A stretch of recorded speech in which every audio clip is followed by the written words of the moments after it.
والصلاة والسلام على سيد المرسلين محمد وآله وصحبه أجمعين، أما بعد، فإن خير الحديث كتاب الله، وخير الهدي هدي محمد صلى الله عليه وسلم، وشر الأمور محدثاتها، وكل محدثة بدعة، وكل بدعة ضلالة، وكل ضلالة في النار.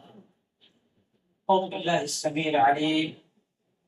رب اشرح لي صدري ويسر لي امري واحلل عقدة من لساني يفقهوا قولي. اللهم رب زدني علما، اللهم رب زدني علما، اللهم رب زدني علما. رب يسر ولا تعسر ودمر المسلم. محترم حاضرین مجلس،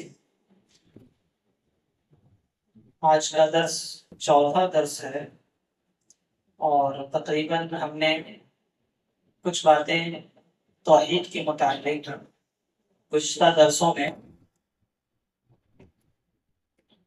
جاننے کی کوشش کی. ہماری گفتگو جن باتوں پر چل رہی تھی کہ ہر مسلمان کو تین بات کا علم ہونا، جانکاری ہونا ضروری ہے. پہلی چیز یہ ہے کہ جب ہمیں معلوم ہو گیا کہ اللہ نے ہمیں پیدا فرمایا ہے اور اس نے ہمارے رزق کا بھی اہتمام کیا ہے، تو اللہ نے ہمیں یوں ہی صرف کھانے پینے کے لیے دنیا میں نہیں بھیجا ہے، بلکہ اس کے پیچھے ایک خاص مقصد ہے، اور وہ مقصد یہ ہے کہ ہم رسول کی اتباع کریں، رسول جو پیغام لے کر آئے ہیں اس پیغام کو مانیں. دوسری چیز ہم نے یہ جانا، یا دوسری بات جس کا جاننا ضروری ہے، وہ یہ کہ اللہ رب العالمین کو شرک پسند نہیں ہے. اللہ رب العالمین اپنی عبادت میں کسی کو بھی شریک کرنے کا اجازت نہیں دیتا، بلکہ اللہ نے اس عمل کو حرام قرار دیا ہے. اور کوئی بھی شخص اگر عبادت میں اللہ کے کام میں کسی بھی مخلوق کو اگر ساجی مانتا ہے، شریک مانتا ہے، تو وہ شرک کرتا ہے. چاہے جسے وہ ساجی بنا رہا ہے، خواہ وہ کوئی بزرگ ہو، کوئی ولی ہو، خواہ وہ کوئی فرشتے ہو، خواہ وہ کوئی نبی ہو، کوئی بھی ہو، اگر اللہ کی عبادت میں، اللہ کے کام میں کسی بھی مخلوق کو اگر کوئی شریک مانتا ہے یا شریک کرتا ہے، تو اللہ تعالیٰ کو یہ عمل پسند نہیں ہے، بلکہ ایسے کرنے والے شخص پر اللہ نے جنت کو حرام قرار دیا ہے. وَمَن يُشْرِكْ بِاللَّهِ فَقَدْ حَرَّمَ اللَّهُ عَلَيْهِ الْجَنَّةَ، کہ جو شرک کرتا ہے اللہ نے اس کے اوپر جنت کو حرام قرار دیا، اللہ کہ وہ توبہ کر لے اور توبہ کرنے کے بعد ایمان و توحید کی زندگی گزار لے. تو آج ہمیں تیسری بات جس کا جاننا ضروری ہے وہ یہ ہے کہ جب ہمیں معلوم ہو گیا کہ اللہ کی عبادت کرنی ہے اور اللہ کی عبادت میں کسی کو شریک نہیں ماننا ہے، تو ایک اہم چیز جس کے طرف اللہ رب العالمین نے بھی اشارہ فرمایا ہے، اور مصنف اس کو اس انداز سے بیان فرماتے ہیں کہ ان من اطاع الرسول ووحد اللہ لا يجوز له موالاة من حاد الله ورسوله ولو كان اقرب قریب. مصنف کہتے ہیں کہ جس نے اللہ کو، اللہ کے رسول صلی اللہ علیہ وسلم کی اطاعت کو اپنے اوپر فرض کر لیا، یعنی یہ مان لیا یا اسی پہ علم ہو گیا کہ نبی کی اطاعت مجھ پر فرض ہے، نبی جو کہیں اسے ہمیں کرنا ہے. وَوَحَّدَ اللَّهَ، اور اللہ کو ایک مان لیا، اللہ کو ایک مان لیا، اللہ کے رب ہونے میں، اللہ کے معبود ہونے میں. اس کی وضاحت میں تھوڑی دیر کے بعد کروں گا کہ اللہ کو ایک مان لیا اللہ کے رب ہونے میں اور اللہ کی معبود ہونے میں. تو اب اس کے اوپر ذمہ داری ہے، یعنی جس نے اس بات کو جان لیا اب اس کے لیے جائز نہیں ہے کہ ان لوگوں سے دوستی کرے یا محبت کرے یا یاری کرے جو اللہ اور اس کے رسول کو ٹھکرا چکے، جو اللہ اور اس کے رسول پر ایمان نہیں لائے، گرچہ اس بات کو نہ ماننے والا، یعنی اللہ اور اس کے رسول کو نہ ماننے والا شخص چاہے ہمارا جتنا بھی قریبی ہو، یہاں پر ٹھہر کر اس مسئلے کو، عقیدے کے اس مسئلے کو سمجھیں۔ یہ بہت اہم مسئلہ ہے۔ اہم مسئلہ یہ ہے کہ یہ ایمان کا حصہ ہے۔ اگر یہ کام صحیح ڈھنگ سے اگر نہ کیا جائے تو انسان کا ایمان مکمل نہیں ہوتا ہے۔ اور ایک ناحیہ یہ بھی ہے اس عقیدے کو جاننے کا کہ اس عقیدے کو نہ سمجھنے کی وجہ سے بہت زیادہ لوگ گمراہ ہوئے، بہت زیادہ لوگ گمراہ ہوئے۔ تو ان باتوں کو سمجھیں کہ سب سے پہلے بات کس کی ہو رہی ہے۔ اس عقیدے کا نام، عقیدے کی کتابوں میں یہ اہل علم اس کو عقیدے، اس کا نام یہ رکھتے ہیں عقیدۃ الولاء والبراء۔ عقیدۃ الولاء والبراء، ولا کا مطلب کیا ہوتا ہے؟ محبت کرنا، اور برا کا مطلب یہ ہوتا ہے کہ برات کرنا، یعنی کہ ہم تمہارے ساتھ نہیں ہیں، تمہارے کام میں ہم شریک نہیں ہیں، ہم اپنے آپ کو تمہارے کام سے، تم سے ہم اپنے آپ کو الگ تھلگ مانتے ہیں۔ تو ولا اور برا یعنی اللہ تعالیٰ سے محبت کرنا، اور اللہ تعالیٰ سے جو لوگ محبت کرتے ہیں، اللہ اور اس کے رسول کی جو لوگ اطاعت کرتے ہیں، ان سے محبت کرنا، ان سے محبت کرنا یہ ایمان کا جزء ہے۔ اسی طرح اس کے الٹے کہ جو اللہ کو نہیں مانتے، جو رسول کو رسول نہیں مانتے، ان سے برات کا اظہار کرنا، ان سے دور رہنا، ان سے قطع تعلق کی اختیار کرنا، یہی نام ہے عقیدۃ الولاء والبراء۔ تو جو شخص یہ مان چکا کہ اللہ کی عبادت کرنی ہے، اللہ شرک کو پسند نہیں کرتا ہے، تو اس کے اوپر ذمہ داری ہے کہ جو شخص شرک کر رہا ہے تو وہ اس کے کام کو بھی برا جانے اور کرنے والے سے بھی دور رہے، اس سے نفرت کرے، اسے کبھی دوست نہ بنائے، اس سے کبھی یاری نہ کرے۔ تو شریعت کے اندر ابراہیم علیہ السلام کے بارے میں آتا ہے کہ اللہ تعالیٰ نے ابراہیم علیہ السلام کے بارے میں فرمایا کہ قد كانت لكم أسوة حسنة في إبراهيم والذين معه إذ قالوا لقومهم إنا براء منكم ومما تعبدون من دون الله، کہ اللہ تعالیٰ نے ابراہیم علیہ السلام کی اسوے کو، نمونے کو بیان کرتے ہوئے فرمایا کہ لوگوں، تمہارے لیے ابراہیم علیہ السلام کی زندگی میں ایک درس ہے، نمونہ ہے۔ نمونہ کیا ہے؟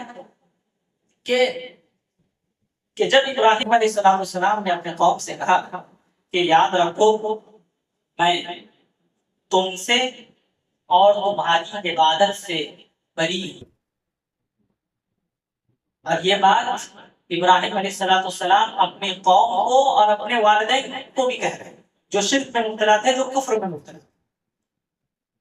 تو لہٰذا یہ ذمہ داری ہے ایک مومن کی ایمان کہ وہ جب اسے ایمان اور علم کا، اللہ کی وحدانیت کا علم ہو گیا، تو جو لوگ اللہ کی وحدانیت پر ہیں، جو لوگ توحید پر ہیں، وہ ان سے محبت کرے گا، اور جو لوگ توحید پر نہیں ہیں وہ ان سے دوری اختیار کرے گا، ان سے بچ کر رہے گا، ان سے قطع تعلق اختیار کرے گا۔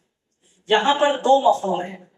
یہاں پر جو بات ہو رہی ہے جن کافروں کی، ظاہر سی بات ہے جو اللہ کو نہیں مانتا ہے، جو رسول کے رسول ہونے کا انکار کر رہا ہے، وہ کافر ہے۔ تو یہاں پر اس کافر کی بات ہو رہی ہے جس نے لا الہ الا اللہ محمد رسول اللہ نہیں پڑھا، یاد رکھیے۔ اس شخص کی بات نہیں ہو رہی ہے کہ جس نے لا الہ الا اللہ محمد رسول اللہ پڑھا، اللہ اس کے رسول کی اطاعت میں وہ حامی بھرتا ہے، لیکن اپنی جہالت کی بنیاد پر، اپنی نادانی کی بنیاد پر، یا چند لوگوں کی باتوں کو سن کر ایسا کام کرتا ہے جو کہ شرک ہے، کفر ہے، اور یقیناً وہ شرک و کفر میں مبتلا ہے۔ لیکن یہاں پر اس شخص کی بات نہیں ہو رہی کہ جو مسلمانوں میں شرک و کفر میں مبتلا ہے، بلکہ اس شخص کی بات ہو رہی ہے جو اسلام میں کبھی داخل ہی نہیں ہوا، جو اسلام میں کبھی داخل ہی نہیں ہوا۔ تو ایسے لوگوں سے، جو لوگ اسلام میں کبھی داخل نہیں ہوئے، تو ان سے محبت کرنا، ان سے دوستی کرنا حرام ہے۔ بلکہ بسا اوقات دوستی تعلقی انسان کو دین اسلام سے خارج بھی کر دیتا ہے۔ تو لہذا پتہ کیا چلا؟ پتہ یہ چلا کہ جو شخص کافر ہے، جس نے ایمان نہیں لایا، جس نے لا الہ الا اللہ محمد رسول اللہ کلمہ نہیں پڑھا، ان سے ہمارا تعلق کیسا ہو؟ ان سے ہمارا تعلق صرف اور صرف اپنے دنیاوی معاملات حل کرنے کی حد تک ہو۔ وہ ہمارے کبھی دوست نہیں بن سکتے۔ اور یاد رکھیں، شریعت جب دوست کی بات بنانے کی بات کہے اور ہماری زبان میں دوست بنانا فرق ہے۔ ہم نے 3-4 ملاقات جس سے ہو گئی، ہم اسے دوست کر دیتے ہیں۔ اصل دوستی یہ ہے کہ آپ اس کے ہاں میں ہاں ملانے تک۔ تو اس طرح کی دوستی، اس طرح کی یاری، اس طرح کی محبت اللہ رب العالمین کو قطعاً پسند نہیں ہے کہ ایسے لوگوں سے دوستی کی جائے، ایسے لوگوں کے ساتھ اٹھا بیٹھا جائے جو کافر ہو۔ اور یہ عمل کبھی کبھی اتنا خطرناک ہو جاتا ہے کہ دوستی اور یاری کی بنیاد پر انسان جو ہے اس کے بعض عمل کو یا بہت سارے غلط عمل کو بھی صحیح سمجھنے لگتا ہے۔ اس کی مثال میں چند دیتا ہوں کہ میں نے ابھی آپ کے سامنے کیا بیان فرمایا کہ دوستی اور یاری کبھی کبھی اس حد تک پہنچ جاتی ہے کہ انسان کو وہ کبھی دین سے خارج نہیں کر سکتی۔ کن صورتوں میں؟ ان صورتوں میں کہ انسان کو دوستی کس بنیاد پر ہو؟ دوستی اس بنیاد پر ہو کہ یہ فلاں مذہب ہے۔ کچھ لوگوں کو ایسی عادت ہوتی ہے کہ وہ اپنے دوستی کا سرکل بہت لمبا کرنا چاہتے ہیں۔ تو اگر کوئی شخص کسی کافر کو صرف اس وجہ سے پسند کرتا ہے، اس کے دین کی وجہ سے، تو یاد رکھیں یہ کفر ہے۔ اور یہ ایسا کفر ہے جو انسان کو اس کے دین سے یعنی اسلام سے خارج کر سکتا ہے۔ یا اسی طرح یہ کہ انسان کو معلوم ہو کہ ہاں یہ کفر میں مبتلا ہے، لیکن اس کو وہ کفر نہیں لگتا، چلو وہ اپنے من سے کر رہا ہے، کرنے دو، یعنی اس کے کفر پر وہ راضی ہو، اس کے کفر پر، اس کے شرک پر وہ راضی ہو۔ اگر اس طرح کی باتیں اگر ذہن میں ہے تو یاد رکھیں انسان کو اپنی اصلاح کرنی چاہیے، کیونکہ یہ حالت ایسی ہے، اس حالت میں وہ شخص اسلام پر نہیں ہے بلکہ اسلام سے باہر ہے، کہ وہ ایسے لوگوں سے ایک تو دوستی کر رہا ہے اور اس کے دوست جو کام کر رہا ہے، جو کفر کر رہا ہے، اس کے وہ کفر کو کفر نہیں سمجھ رہا، یا اس کے کفر پر وہ راضی ہے۔ دوسری چیز یہ ہے کہ آج تو ماحول بڑا گرم ہے، یا بہت ہی چرچا اس بات کا کہ لوگ تو پہلے جس میں دوست مان لیتے ہیں اسے کافر نہیں سمجھتے، بلکہ یہ تعمیل کرتے ہیں، یہ بتاتے ہیں سب دین تو ایک ہی ہے۔ کوئی بھگوان کہتا ہے، کوئی اللہ کہتا ہے، کوئی کچھ کہتا ہے، کوئی کچھ کہتا ہے، سب اپنی اپنی زبان میں ایک ہی شخص کو پکارتا ہے، یعنی سب دین ایک ہے، کوئی فرق نہیں ہے، بس تمہارا نام الگ ہے، تم الگ چیز کی عبادت کرتے ہو، ہم کسی الگ چیز کی بات، لیکن اصل میں دونوں ایک ہی۔ تو یاد رکھیں یہ کفر ہے، یہ عقیدہ رکھنا کفر ہے۔ اگر کوئی شخص ایسا سوچ رکھتا ہے، ایسی سوچ رکھتا ہے، تو یاد رکھیں وہ دین پر نہیں ہے، وہ اسلام سے نہیں ہے بلکہ وہ اسلام سے خارج ہے۔ کہ ہم کافر کو کافر نہ سمجھیں، بلکہ یہ سمجھیں کہ اللہ کی عبادت کرنا یا کسی غیر کی عبادت کرنا دونوں برابر ہے۔ کافر کو کافر سمجھا جائے گا، بالخصوص ایسے کافر کو جو کبھی ایمان نہیں لایا، جس نے کبھی لا الہ الا اللہ محمد رسول اللہ کلمہ نہیں پڑھا، وہ کافر ہی ہونا چاہیے اپنی نگاہ میں۔ اور کافر وہ آپ کی نگاہ میں اسی وقت ہوگا جب آپ اس سے دوری بنائے رکھیں گے، ضرورت کے حد تک ہی اس سے تعلق رکھیں، اس سے محبت، اس سے یاری، یارانہ دوستی، اٹھنا بیٹھنا، مجلسی، یہ تمام چیزوں سے دور رہے، دور رہے۔ اسی طرح انسان کو اگر یہ بھی اگر عقیدہ ہو اپنے اس شخص کے بارے میں، اپنے دوست کے بارے میں جو کافر ہے، کہ اس کی کفر میں وہ شک کرے، اس کو لگے نا کہ یہ کفر ہے۔ یا کبھی کبھی تو ایسی صورت بھی دیکھنے آ جاتی ہے کہ لوگ اپنے دین کو چھوڑ کر کے دوسرے کے دین کی تعریف کرتے ہیں۔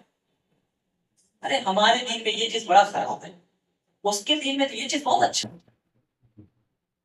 فلانے مذہب کی یہ بات اچھی ہے، فلانے مذہب کا یہ کام بڑا اچھا ہے۔ یاد رکھیں، یہ قول کہنا، یہ بات کہنا کہ فلانے دین کی یہ بات اچھی ہے، فلانا مذہب کا یہ کام اچھا ہے، یہ کفر ہے۔ اور اگر کوئی شخص ایسا کہتا ہے عقیدے کے ساتھ، ہوش و حواس میں، تو وہ اسلام سے خارج ہے، کیونکہ اچھی بات، صحیح بات وہی ہوگی جو اسلام کی ہوگی۔ اسلام کے علاوہ کوئی بھی اگر بات ہوگی تو وہ اگر دین میں ہے تو صحیح ہے، اس کے علاوہ کوئی بات ہے تو اسے اپنے دین سے اچھا نہیں سمجھنا، حتیٰ کہ اگر وہ آسمانی مذہب کی بھی باتیں کیوں نہ ہو۔ بعض لوگوں کو بڑی سوچ یہ رہتی ہے کہ اچھا عیسائی مذہب میں یہ چیز بڑی اچھی ہے، یہودیت یہاں یہ اچھا ہے، ہمارے یہاں یہ کمی۔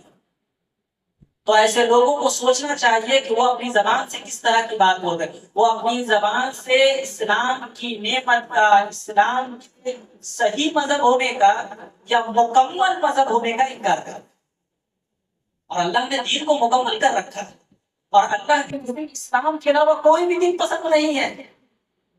وَمَن يَبْتَغِ غَيْرَ الْإِسْلَامِ دِينًا فَلَن يُقْبَلَ مِنْهُ، کہ جو اسلام کو چھوڑ کر کسی دوسرے دین کو پسند کرتا ہے، پورے دین کو پسند کر رہا ہے، دین کی کسی بعض باتوں کو پسند کر رہا ہے، اللہ کو یہ قبول نہیں ہے، تو لہٰذا یہ کفر ہے۔ اور ایسا اگر کوئی عقیدہ رکھتا ہے تو وہ شخص اسلام سے خارج ہے، اسلام میں نہیں۔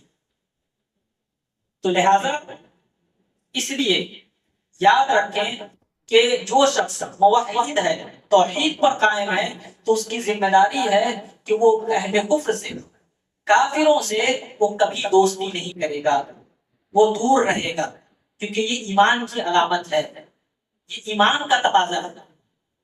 ایمان کا تقاضا ہے کہ جب آپ مانتے ہیں کہ میں اللہ کو پسند کرتا ہوں، اللہ سے محبوب، اللہ ہمارے محبوب ہے، رسول اللہ صلی اللہ علیہ وسلم ہمارے محبوب ہے، تو کیا ہمارے محبوب کو جو بات ناپسند ہو، کیا وہ بات ہماری نظر میں ناپسند نہیں ہوگی؟ اللہ کو شرک پسند نہیں، اللہ کو کفر پسند نہیں، اللہ کو شرک کرنے والے پسند نہیں، اللہ کو کفر کرنے والے پسند ہیں۔ تو جو لوگ بھی اللہ سے محبت کرتے ہیں تو انہیں بھی ایسے لوگوں سے محبت نہیں ہونی چاہیے۔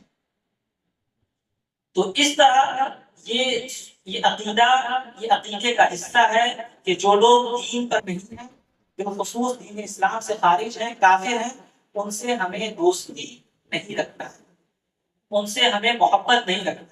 ہاں، اب سوال پیدا آیا کہ بہت سارے مسائل ہیں، بہت سارے کام ہیں جو ہمیں کرنا پڑتا ہے، جو تعلقات نہیں ہوں گے تو کام نہیں نکلے گا، بہت سارے مسائل ہیں، خاص طور پہ ہمارے ملک میں یا ہمارے محلے میں، ہمارے ریاست میں۔ تو یہاں پر اس بات کو ضروری غور سے سنیں یا اس پر غور کریں۔ یہاں پہ جو بات کہی جا رہی ہے وہ یہ بات سے منع کی جا رہی ہے کہ آپ کو اپنے دنیاوی معاملات طے کرنے سے منع نہیں کیا جا رہا ہے، اپنے دنیاوی معاملات طے کرنے سے، اس کو نبھانے سے، اس کو پورا کرنے سے، تجارت کرنے سے یا اور بھی دیگر کوئی کام کرنے سے منع نہیں کیا جا رہا ہے، آپ اس کو کریں، لیکن یاری نہ بنائیں، دوست نہ بنائیں، محبت نہ کریں، بس معاملات ختم ہونے تک، معاملات نبھانے تک جو ہمارا تعلق ہے وہ تعلق ہے، ہمارا قلبی تعلق، دلی تعلق آپ سے کبھی نہیں ہو سکتا، کیونکہ اللہ اور اس کے رسول نے یہ بات منع فرمایا۔ ہم آپ سے صرف تجارت کر سکتے ہیں، لیکن ہم آپ کو یار بنا لیں، دوست بنا لیں، نہیں، قطعاً، کیونکہ یہ ایمان کے منافع ہے۔ تو یہ اس کا مطلب ہے۔ اسی سے ایک بات یہ بھی نکلتی ہے، اہل علم کہتے ہیں کہ جب اہل کفر سے، ان کے کفر سے، اہل کفر کے کفر سے، شرک سے دوری بنائے رکھنا ہے، تو اسی طرح جو لوگ بدعت میں مبتلا ہیں، اسلام لانے کے بعد، ایمان لانے کے بعد، تو ان سے بھی حتی الامکان انسان کو دور رہنا چاہیے، حتی الامکان دور رہنا چاہیے، ان سے دوستی، ان سے یاری نہیں نبھانا چاہیے۔ پھر میں وضاحت کر رہا ہوں، یہاں پر یہ مطلب نہیں کہ ان کو نصیحت نہیں کریں گے، ان کو دین کی دعوت نہیں دیں گے، ان کو دین کی دعوت دیں گے، نصیحت کریں گے، لیکن انہیں ہم اپنا دوست نہیں کہہ سکتے، کیونکہ دوست تو ایک مذہب پر ہوتا ہے، کیونکہ اللہ کے نبی صلی اللہ علیہ وسلم نے کہا المرء علی دین خلیلہ، کہ انسان جو ہے اپنے دوست کے مذہب پر ہوتا ہے۔ تو اگر آپ اپنی دوستی صحیح ڈھنگ سے اگر نہیں بنائیں گے، یا تو آپ بدل جائیں گے یا تو وہ بدل جائیں گے۔ تو لہذا ایسی غلطی کیوں کریں، یا اپنے آپ کو ایسے گھاٹے میں کیوں رکھے کہیں ایمان کا سودا نہ ہو جائے۔ اور یہ بات آپ بخوبی جانتے ہیں کہ جن لوگوں کا اٹھنا بیٹھنا ایسے لوگوں کے ساتھ ہے، مسلمانوں کے ساتھ اٹھنا بیٹھنا کم ہے، جن کی دوستی یاری غیر قوموں کے ساتھ زیادہ ہے، ان کے عقیدے کا حال جان لیجیے، ان کی زندگی میں توحید کتنا ہے آپ جا کے دیکھ لیجیے، اور ان کی زندگی میں دنیا کے نام پر پوجا ہے، پاٹ ہے، اور نہ جانے کیا کیا تمام چیزیں جائے، تمام چیزیں صحیح ہیں، سب کس بنیاد پر؟ بھائی وہ ہمارا پڑوسی ہے، ہمارے وطن کا ہے، ہمارا یہ ہے، ہمارا وہ ہے، لیکن اس کو اپنے ایمان کی پرواہ نہیں۔ یہ تمام چیزیں کس بنیاد پر؟ اپنے تعلقات اس قدر گہرے کر دینے کی بنیاد پر کہ انسان بالکل اس کے دین پر جا کر کے جڑے۔ تو دوسری بات میں یہ عرض کر رہا تھا کہ جس طرح کفر سے اور اہل کفر سے دوری اختیار کرنا ہے، اسی طرح بدعت اور اہل بدعت سے بھی دوری اختیار کرنا ہے۔ اور اس مسئلے میں یہ بھی اہم ہے کہ اگر کوئی شخص حالت کفر میں اگر کوئی قریبی بھی ہو تو اس سے تعلق اپنے دوری رکھو۔ اگر کوئی رشتہ دار ہو تو ان سے تعلق صرف اور صرف اس بنیاد پر رہے گی کہ ہاں آپ کو ہم نصیحت کرتے رہیں گے، سمجھاتے رہیں گے دین کیا ہے، صحیح دین کیا ہے، اللہ کے رسول کی باتیں کیا ہیں، اللہ نے کیا فرمایا، آپ کی غلطیوں کو میں بتاتے رہوں گا، لیکن میں آپ سے ہمیشہ دوری کروں، تاکہ یہ واضح ہو سکے کہ میں آپ کے کام سے راضی نہیں ہوں، آپ جو دین کے نام پر کر رہے ہیں وہ دین نہیں ہے۔ انسان کو اپنے عدم رضامندی کا اظہار کرنا آنا چاہیے کہ آپ کا جو کام ہے وہ کام صحیح نہیں ہے۔ حال کیا ہے، لوگوں کو معلوم ہے کہ یہ بدعت ہے، یہ شخص بدعت میں مبتلا ہے، لیکن تمام طرح کے مسائل، تمام طرح کے تعلقات نبھا رہے ہیں، اور اس کے تعلقات نبھانے کا نتیجہ یہ ہے کہ اس شخص کو لگتا ہی نہیں کہ میں غلط راستے پر، میں وہ میرے ساتھ کھا رہا ہے، میرے ساتھ رہ رہا ہے، میرے ساتھ گھومنے جا رہا ہے، میرے ساتھ دعوتوں میں شریک ہو رہا ہے، ہر کام میں شریک ہو رہا ہے، بلکہ بس نماز کے وقت نماز پڑھنے چلے جاتا ہے اور میں ہوٹل میں بیٹھا رہتا ہوں، بس کچھ وقت میں وہ مجھ سے الگ رہتا ہے، بلکہ تمام اوقات میں میرے ساتھ رہتا ہے۔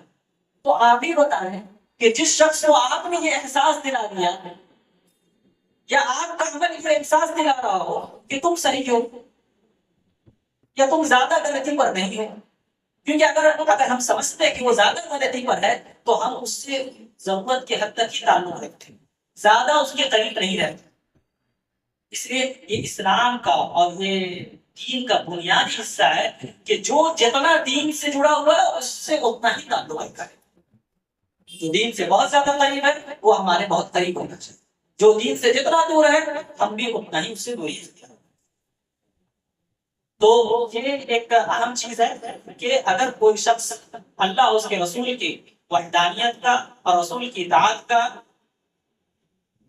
ایمان لا چکا ہے، اسے ضروری سمجھ رہا ہے، تو اس کی ذمہ داری ہے کہ جو اللہ اور اس کے رسول کے ساتھ کفر کر رہے ہیں، شرک کر رہے ہیں، اس سے وہ دوری بنائے رکھے، اس کو وہ اپنا دوست نہ بنائے۔ اس کی دلیل کیا ہے؟ اس کی دلیل یہ ہے کہ اللہ تعالیٰ نے فرمایا لا تجد قوما يؤمنون بالله واليوم الآخر يوادون من حاد الله ورسوله، کہ آپ اے نبی صلی اللہ علیہ وسلم کہ آپ جو ہے ایسے لوگوں کو کبھی نہیں پائیے گا کہ جو لوگ اللہ پر ایمان رکھتے ہیں اور یوم آخرت پر ایمان رکھتے ہیں، ایسی قوم نہیں پائیے گا کہ جو لوگ اللہ پر ایمان رکھتے ہیں اور یوم آخرت پر ایمان رکھتے ہیں، یوادون من حاد اللہ ورسولہ، کہ وہ ان لوگوں سے محبت کریں، ان لوگوں سے دوستی کریں جو اللہ اور اس کے رسول کے ساتھ کفر کرتے ہیں، یا جو اللہ اور اس کے رسول کی باتوں سے منہ پھیرتے ہیں۔ وَلَوْ كَانَ آبَاؤُهُمْ أَوْ أَبْنَاؤُهُمْ، اگرچہ وہ آپ کے والدین ہی کیوں نہ ہوں، او ابناءہم، اگرچہ وہ آپ کے بیٹے کیوں نہ ہوں، او اخوانہم، اگرچہ وہ آپ کے بھائی کیوں نہ ہوں، او عشیرتہم، چاہے آپ کے رشتہ دار کیوں نہ ہوں، کوئی بھی ہو، اس سے تعلق بس اس کے گھر تک ہوگا، وہ کبھی قریبی نہیں بن سکتا جب تک کہ وہ دین سے نہ جڑے۔ دین سے جڑے گا تبھی اس سے محبت ہوگی، تبھی اس سے تمام یاری ہوگی۔ اگر وہ دین سے نہیں جڑے گا تو بس جتنی رشتہ داری ہے اتنا ہی اس کی رشتہ داری نبھائی جائے گی، اس کی قربت نہیں ہوتی۔ اولئک کتب فی قلوبہم الایمان وأیدہم بروح منہ، اگر کوئی شخص یہ عقیدہ رکھتا ہے اور اس عقیدے پر قائم ہے کہ ہم محبت اسی سے کریں گے، دوستی اسی سے کریں گے، وہ دوستی کرنے کے لائق ہے اللہ اس کے رسول کی نظر میں، تو اللہ تبارک و تعالی نے فرمایا اولئک کتب فی قلوبہم الایمان، اللہ تعالی نے ایسے لوگوں کے دلوں میں ایمان لکھ دیا ہے۔ ایمان لکھ دیا یعنی ایمان ان کے دل کا حصہ ہو گیا۔ گویا انسان اگر اس بات پر اگر عمل کرتا ہے تو وہ دین پر قائم رہتا ہے، وہ ایمان پر قائم رہتا ہے، اللہ تعالیٰ اس کی مدد فرماتا ہے۔ آگے اللہ تعالیٰ نے فرمایا کہ اللہ تعالیٰ اس کے دل میں ایمان لکھ دیتا ہے، وَأَيَّدَهُ بِرُوحٍ مِّنْهُ، اور اللہ تعالیٰ اس کی تائید کرتا ہے، اللہ تعالیٰ اس کی مدد کرتا ہے کہ اگر آپ کسی مصیبت میں رہیں گے، کسی پریشانی میں رہیں گے، چاہے دنیا ہو یا آخرت ہو، تو اللہ رب العالمین آپ کی مدد فرمائے گا بروح من، اپنی باتوں کے ذریعے سے یا فرشتوں کے ذریعے سے اللہ تبارک و تعالیٰ کی مدد فرمائے گا۔ لیکن شرط یہ ہے کہ آپ ایمان کی اس درجے پر ہونے چاہیے کہ جو ایمان کا جو اصل درجہ ہے یا جس کو کہتے ہیں یہ کامل ایمان ہے کہ انسان صرف اسی سے محبت کرے جو اللہ اس کے رسول سے محبت کرتے ہیں، جو اللہ اس کے رسول پر ایمان لاتے ہیں، باقی تمام لوگوں سے برات نہیں تھا۔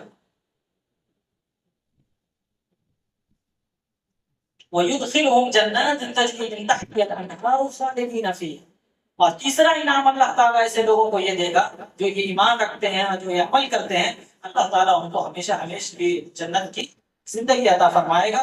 رضی اللہ عنہم ورضوا عنہ، اللہ ان سے راضی ہو جائے گا، وہ اللہ سے راضی ہو جائیں گے۔ اولئک حزب اللہ، یہی لوگ اللہ کی جماعت ہیں، یہ لوگ اللہ کی لشکر کے حصے ہیں۔ اولئک حزب اللہ الا ان حزب اللہ هم المفلحون، اور یاد رکھنا اللہ کی جماعت، اللہ کے لشکر والے یا اللہ کے گروہ والے ہی کامیاب ہوتے۔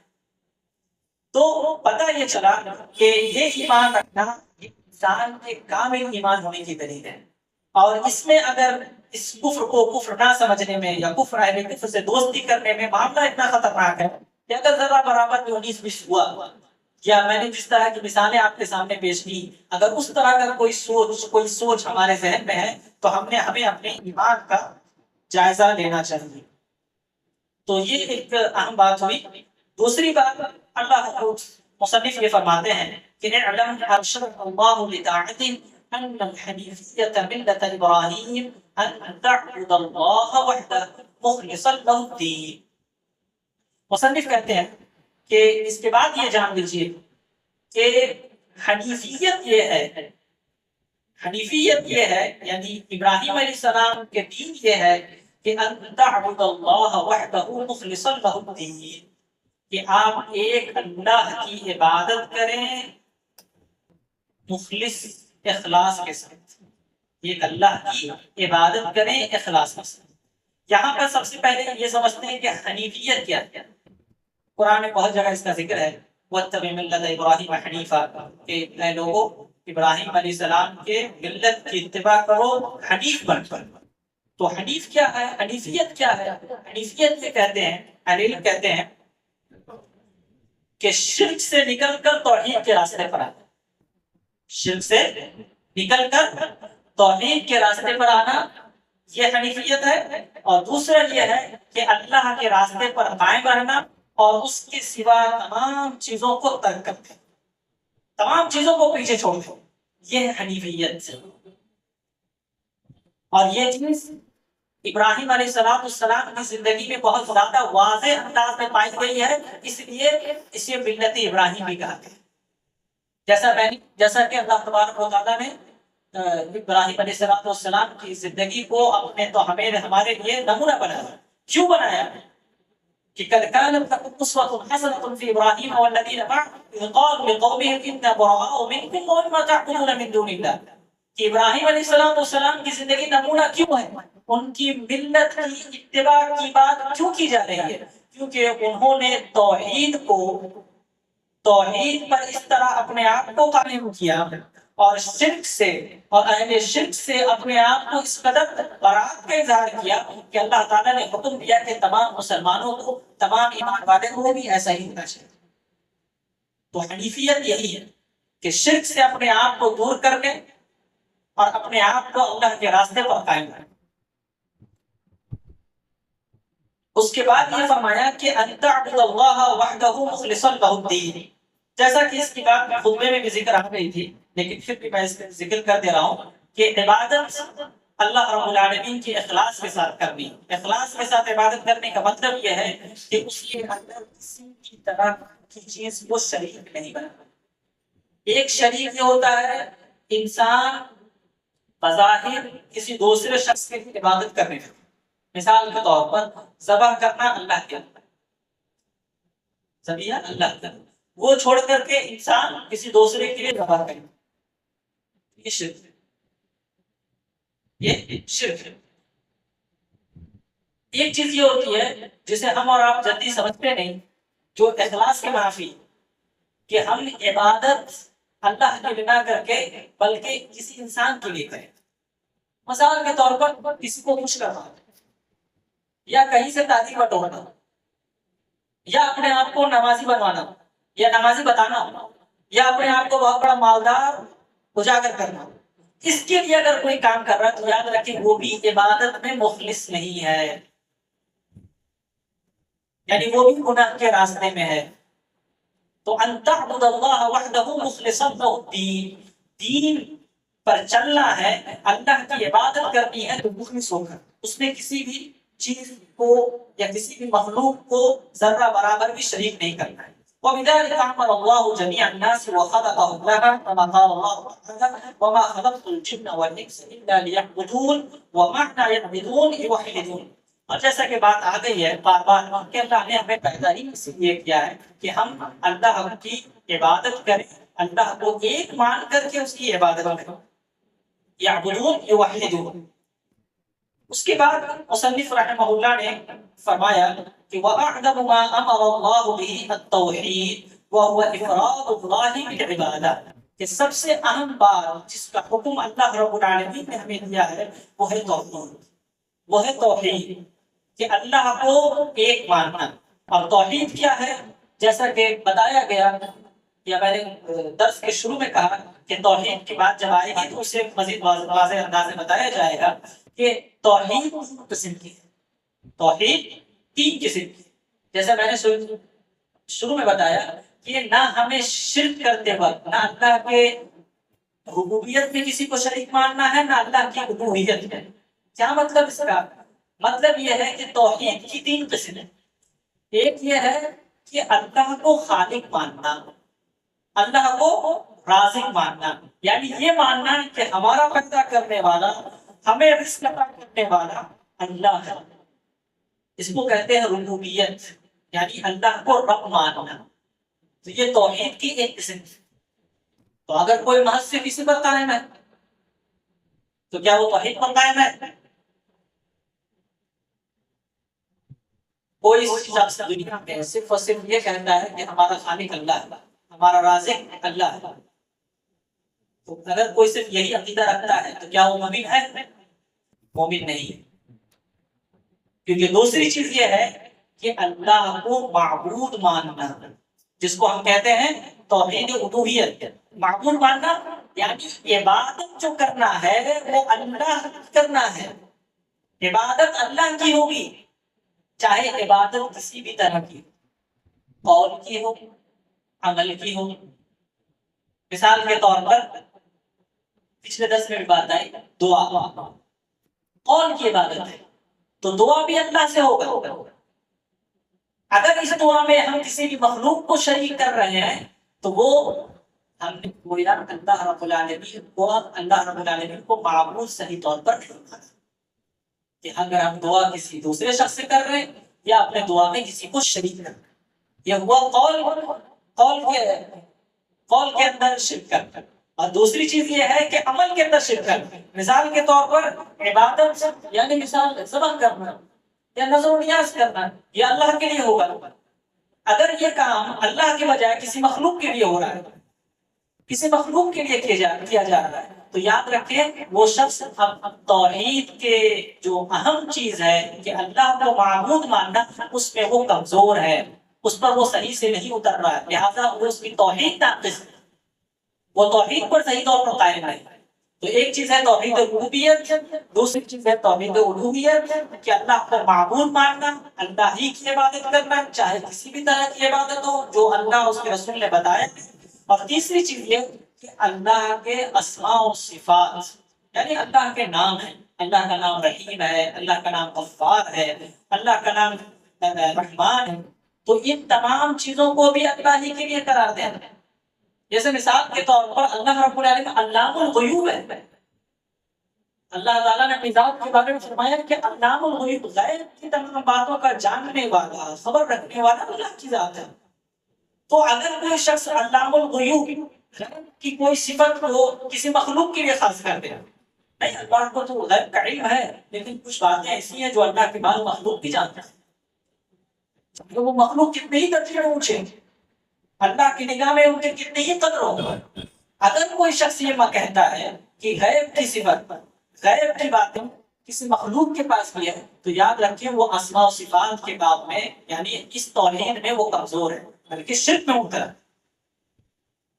تو توحید یہی ہے کہ اگر، اور یاد رکھیں کہ ان تین بات کو مکمل کرنا تبھی بندہ موحد ہوتا ہے۔ ایسا نہیں کہ کسی ایک پر انسان صحیح ہو اور دوسرے پر فیل ہو، دوسرے پر صحیح طور پر قائم نہ ہو، تو یاد رکھیں وہ توحید پر مکمل طور پر قائم نہیں ہے، اس کے اپنی توحید کی اصلاح کرنی چاہیے۔ وَأَعْظَمُ مَا نَهَى عَنْهُ الشِّرْكُ وَهُوَ دَعْوَةُ غَيْرِهِ مَعَهُ وَالدَّلِيلُ قَوْلُهُ تَعَالَى وَاعْبُدُوا اللَّهَ وَلَا تُشْرِكُوا بِهِ شَيْئًا۔ اور سب سے بری چیز یا سب سے بڑی چیز جس سے اللہ نے منع فرمایا ہے وہ ہے شرک۔ اور شرک یہ ہے کہ اللہ کو چھوڑ کر کسی دوسرے کی عبادت کرنا اور اللہ کے ساتھ کسی دوسرے کی عبادت کرنا، دونوں شرک۔ ایسا نہیں کہ اللہ کو چھوڑ کر کسی دوسرے کی عبادت کرنا ہی شرک ہے۔ کوئی شخص اگر اللہ کی عبادت کرتا ہے اور اس کے ساتھ کسی دوسرے کو بھی شریک کرتا ہے تو یہ بھی شرک ہے۔ تو لہذا اگر کوئی شخص اللہ کو رب مانتا ہے لیکن اللہ کی ربوبیت میں کسی بندے کو بھی شریک کر رہا ہے، مثال کے طور پر ہاں اولاد تو اللہ دیتا ہے، اس کو اللہ دیتا ہے، لیکن کچھ طاقتیں ایسی ہیں یا کچھ لوگ ایسے ہیں جن کے پاس کچھ حربے ایسے ہیں جو رزق فراہم کر دیتے ہیں، جو رزق میں برکت عطا کر دیتے ہیں، یہ فلانے لوگ ایسے ہیں، یا فلانا قبر ایسا ہے، یا فلانا مزار ایسا ہے کہ جہاں جانے سے ہمیں اولادیں مل جاتی ہیں، یاد رکھیں یہ شرک ہے، یہ شرک ہے۔ اسی طرح عبادت کے بعد میں بھی اگر کوئی شخص اللہ کے لیے عبادت کرتا ہے لیکن کچھ چیزیں انسانوں کے لیے کرتا ہے جو اللہ کے لیے کرنا کیا جانا چاہیے، جیسے دعا، ذبح، نذر و نیاز، یہ تمام چیزیں اگر کوئی شخص یہ اللہ کو چھوڑ کر کسی دوسرے کے لیے کر رہا ہے تو وہ شرک کر رہا ہے۔ اور یاد رکھیں شرک جو ہے، شرک کی دو قسمیں ہیں اہم، ایک ہے شرک اکبر اور ایک ہے شرک اصغر۔ شرک اکبر یہ ہے کہ بالخصوص عبادت کے اندر اور اللہ کے ربوبیت کے اندر آپ کسی کو شریک کریں، اور ایسا اگر کوئی شخص کرتا ہے تو وہ دین سے خارج ہے، وہ اسلام میں نہیں ہے، وہ اسلام سے اس کا رشتہ کٹ چکا۔ اور شرک اصغر یہ ہے جو کہ حقیقی معنوں میں شرک کا ہی ایک چھوٹا حصہ ہے. وہ کیا ہے کہ انسان بظاہر کسی مخلوق کو تو شریک نہیں کر رہا، لیکن کسی سوچ کو، کسی فکر کو اپنی عبادت میں شامل کر رہا ہے. جیسے کہ ریاکاری کو شرک کیوں کہا گیا؟ کہ جیسے کہ میں نے پہلے بتایا کہ عبادت اللہ کی ہونی چاہیے. اگر آپ عبادت میں کسی کو بھی یا کسی بھی چیز کو بھی اگر شریک کر رہے ہیں تو وہ شرک ہے. اگر مخلوق کو شریک کر رہے ہیں تو وہ شرک اکبر ہے. کسی سوچ کو اگر شریک کر رہے ہیں تو وہ شرک اصغر. مثال کے طور پر ریاکاری، کہ اگر ہم عبادت اس لیے کیے کہ لوگ مجھے عابد سمجھیں، لوگ مجھے نمازی سمجھیں، یا لوگ مجھے حاجی سمجھیں، تو یہاں پر عبادت کس کی ہوئی؟ اللہ کی ہوئی، یا اس کام کو پورا کرنے یا اس کام کو پانے کے لیے یا اس تعریف کو سننے کے لیے؟ تو یہی ہے اخلاص. اسی لیے یہ بات قرآن کے اندر بہت جگہ اس کا جو ذکر آیا ہے وہ اسی بنیاد پر آیا کہ دین کی عبادت کرنا ہے مخلص ہو کر، اخلاص ہو کر، یعنی اللہ کی عبادت میں کسی بھی چیز کو شریک نہیں کرنا، نہ مخلوق کو، نہ کسی فکر کو، نہ کسی شے کو. تو یہ چند اہم باتیں آج کے درس کے متعلق تھی. اللہ رب العالمین ہمیں اپنے دین پر صحیح طور پر قائم رہنے کی توفیق عنایت فرما، اپنے دین کے علم حاصل کرنے کی توفیق عنایت فرما. اللہ رب العالمین جب تک زندہ رکھ، ایمان پر زندہ رکھ، اور ہمارا خاتمہ ہو تو ایمان پر ہو. آمین. وآخر دعوانا الحمدللہ رب العالمین وصلی اللہ علی نبینا محمد وعلی آلہ وصحبہ اجمعین. السلام علیکم ورحمۃ اللہ.